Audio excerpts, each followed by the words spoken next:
సాంశం తనను తాను తెలుసుకోవుట,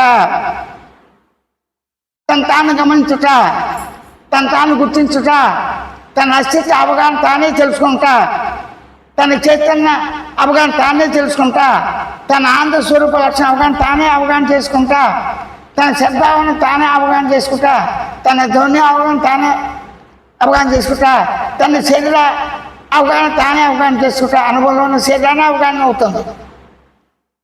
అనుభవంలో కంటి కనబడినంత మాత్రం చేత జ్ఞాన కర్మేంద్రియాలతో, స్పర్శ జ్ఞానంతో, రూపజ్ఞానంతో, అన్ని రకాలుగా ఉండే శబ్ద స్పర్శ రూపరస గంధాలతో, వాటి శక్తులతో అన్నీ నీవేగా. అంటే ఎన్నో శక్తులు ఉన్నాయి. అంటే నేనుక అపారమైన శక్తులు ఉన్నాయా, కొద్దిగా ఉన్నాయా, కొలతంతవరకు ఎవరు చెప్పాలి. ఆ శక్తులు సంపూర్ణంగా ఉన్నాయని చెప్పి ప్రతి పదార్థంలో శబ్ద రూప రస గంధ వాసన, శబ్ద స్పర్శ రూప రస గంధ ఆ శక్తులు ఉన్నాయి. అంటే ఇక్కడ శబ్దంటే వినికిడి అవుతుంది. ఇప్పుడు నిద్రలో ఏ శక్తి ఉంది? అనుభూతి ఉందిగా, హాయి అనుభూతి. హాయి అనుభూతి ఇక్కడ చూడండి, తెలియని అజ్ఞాన అనుభూతి, అంధకార అనుభూతి, సైలెంట్ అనుభూతి, తెలివి అనుభూతి, నిశ్శబ్ద అనుభూతి.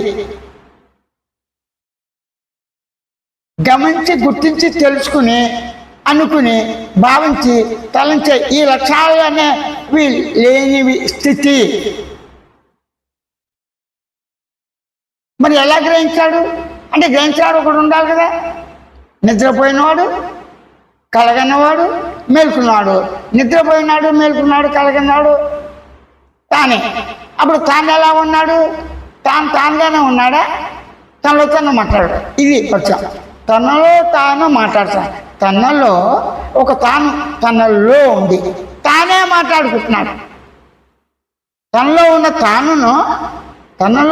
తానును తానే గమనించి గుర్తిస్తాడు. పదాలు ఇట్లుంటే రెండు తాను లేవు, ఉపయోగిస్తాం. నా మనసు మరల చంచలంగా ఉంది. చంచలతం సహజ లక్షణం.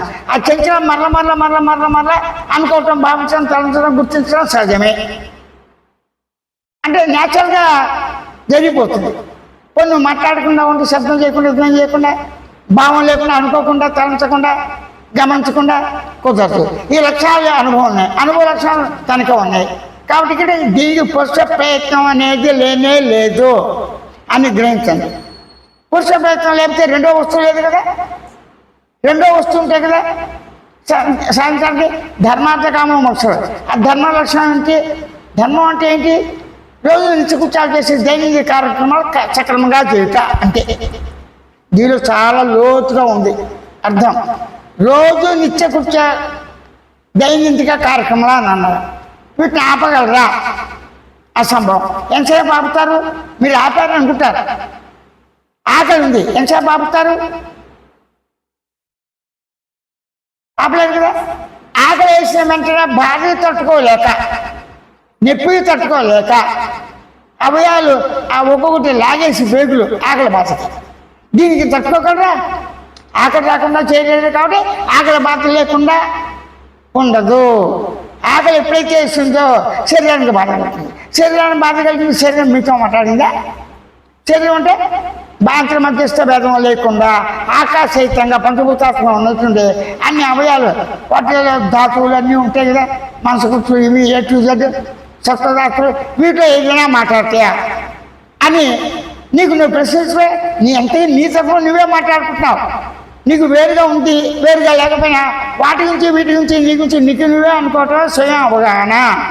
ఇది సహజంగా ఉన్నది ఉన్నట్లుగానే గ్రహించి ఊరకుండు.